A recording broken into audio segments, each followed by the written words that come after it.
What's going on, YouTube, fam? This your boy Tony 2 times, and we back with another episode of Hood Tales, man. Before I start, be sure to tap that like button. Definitely watch this video to the end so you can hear the full story and all the details in the case.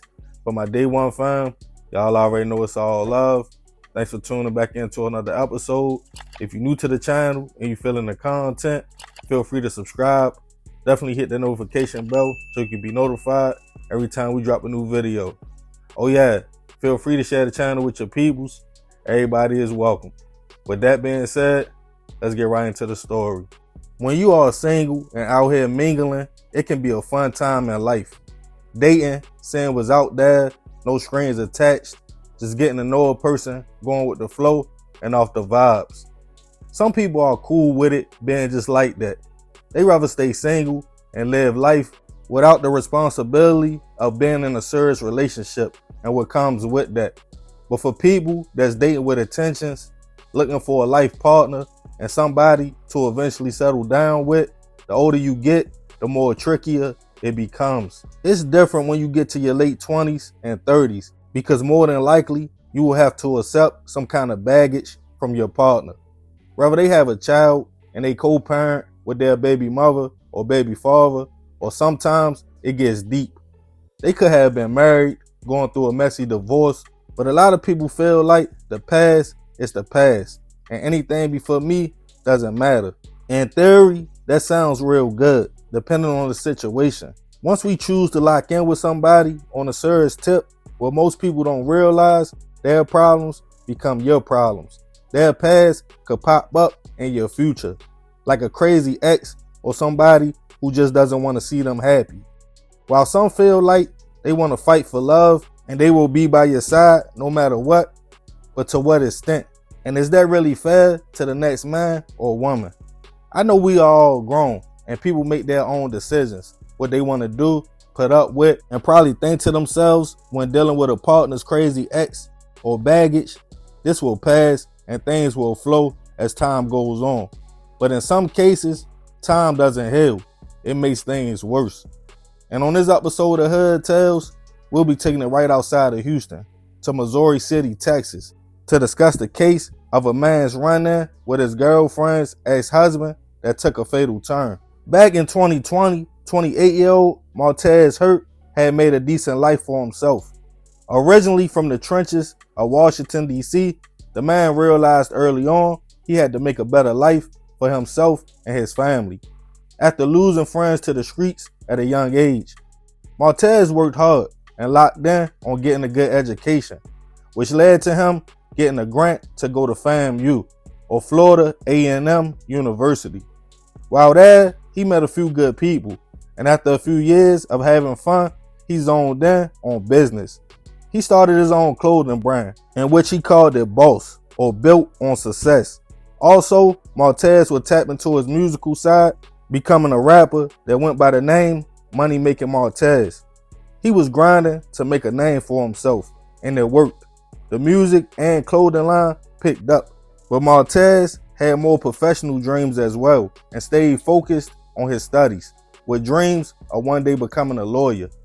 After finishing college, a friend he met there convinced the young man to move to Texas, stating, with your hustle and mindset, I think you will make a big name for yourself out there.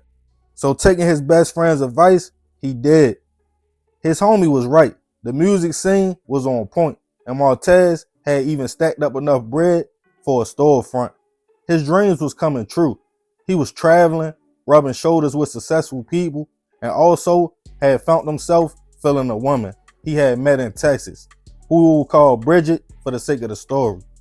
The two locked in fast. She liked the fact Martez was a hustler and focused in life.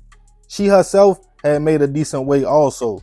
She lived in a nice community in Missouri City, Texas, a suburb outside of Houston, and she was getting her life back on track after coming out of what she described as a toxic marriage with a man at the time, 32-year-old Matthew Jacobs.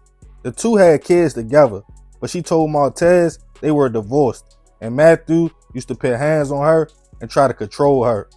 Feeling like she deserved to be happy, the young man was up for the challenge and him and Bridget became official. But shortly after, things got crazy. Matthew would often pull up places the new couple were at just to interrupt what they had going on or to make a scene. Wondering how did he always know their location, Bridget soon realized it was a tracking device on her car. She removed it, but Matthew wouldn't stop there. He would pull up to the house while Martez was there. And one time, the two men even got into a full-fledged fight outside of a store. Another time, Martez told his best friend, like, yo, dude geeking. He was sitting in Bridget's car with a gun the following day outside my house. Now knowing where he lived at and still tracking the couple, his homie suggested, like, bro, throw in the towel with old girl. Nothing good will come out of this situation. It's not worth it. But Martez felt like he wasn't going to bow down to Matthew and cut Bridget off. So the two moved on with their relationship. She had a restraining order on Matthew. Hoping that would help, they decided not to let her ex-husband be an issue in their relationship no more. But on the early Monday morning, on October 26, 2020, Martez and Bridget was at his best friend's house, where they had came to after a night out. After a minute, they headed back to her place. As they pulled up around 8 a.m., Matthew popped out the cut, gun in hand. Bridget jumped out of Martez's car. After a few words, Matthew shot once. Martez tried to drive off before running into a gate. That's when Matthew walked down on the man, shooting into his car multiple times, then calmly walked back to the vehicle he came in. Neighbors in the quiet community had already called local police, who responded to the scene to find Martez suffering from multiple gunshot wounds, and unfortunately, he wouldn't survive his injuries. With cameras all through the neighborhood and Bridget, it wouldn't take long for police to find out exactly what happened. She told them the shooter was her ex-husband Matthew, and neighbors recalled hearing a woman yell after one shot went off, a crash, then more shots, and a woman yelling again.